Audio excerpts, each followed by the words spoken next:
equipment.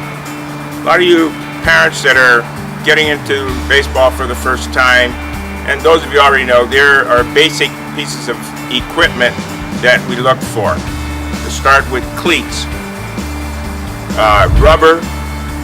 In Encino here, only the juniors and above play with metal cleats, but we like the rubber cleats for the kids. You need a good glove. I'll get into detail more about how to select the type of glove that you need. You need a helmet here with a face mask. It's one of the safety rules that we have here. Helmets with a face mask. You need a bat that the kids can control, and go from there. There are other pieces of equipment that you can get. There are batting gloves that have protective gear in them.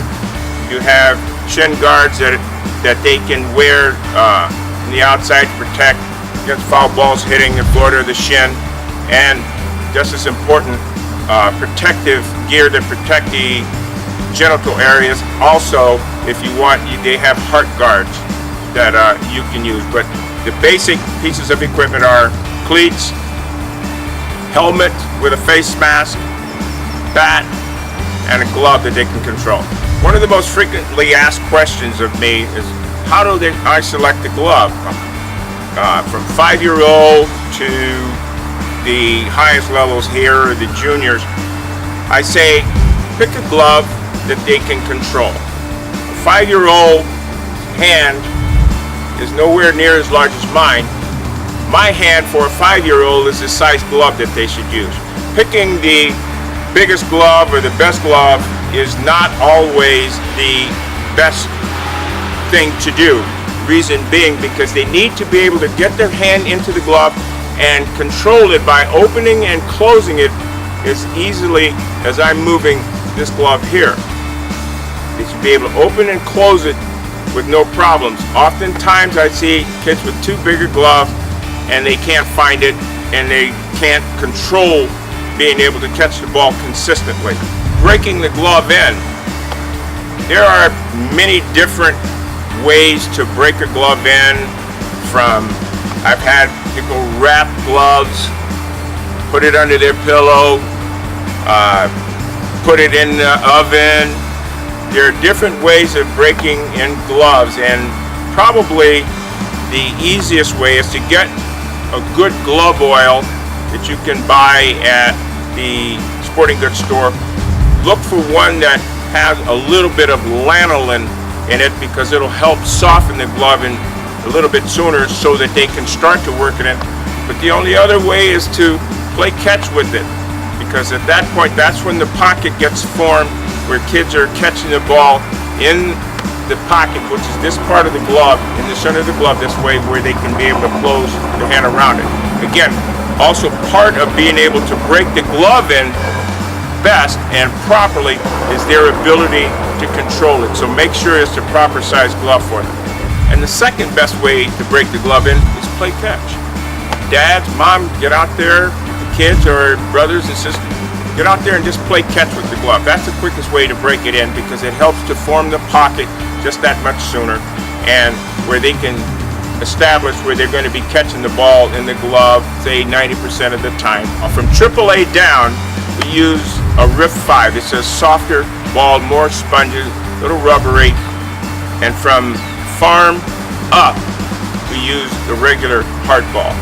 So your parents, when you got there and you're first starting out with the kids, make sure that you get the soft rubbery ball, the Rift 5, and from farm up, it's a regular baseball. The second most question I'm asked is bats. Here at Encino, we use aluminum, the metal bat. It can't be a big barrel. The barrel has to be at least 2 5/8 in diameter, and whatever model that you choose, a company, it really doesn't matter. You don't have to spend a whole lot of money on bats, especially at the ages, I say, from farm AAA down. Don't spend a lot of money on the bats. Get a bat that the kids can control, and I will show you how to select the proper length.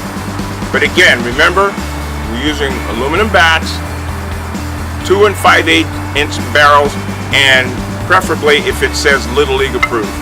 Selecting a bat, it's very important that you have a bat that you can control. It's a very important piece of equipment, like I said, and how you do that for you parents, for you players, simply pick the model bat that you like, put it in the center of your chest, extend your arm out. If your fingertips come to the end of the bat or cupped over slightly, like so, that's the proper length bat for you. Don't try to reach out any farther and thinking that a longer bat's going to make you hit better or hit farther. It won't. The key is to have a bat that you can control. Again, center of your chest, stick your arm out. If the bat comes to the tip of your fingers, or you can put it slightly over the end, that's the proper length bat for you. Weight. I know a lot of you have been taught to hold the bat out in front of you. If you can hold it for 30 seconds, then that's the right weight for you. Well, you don't have 30 seconds to swing. So if the bat feels a little bit heavy, then it is.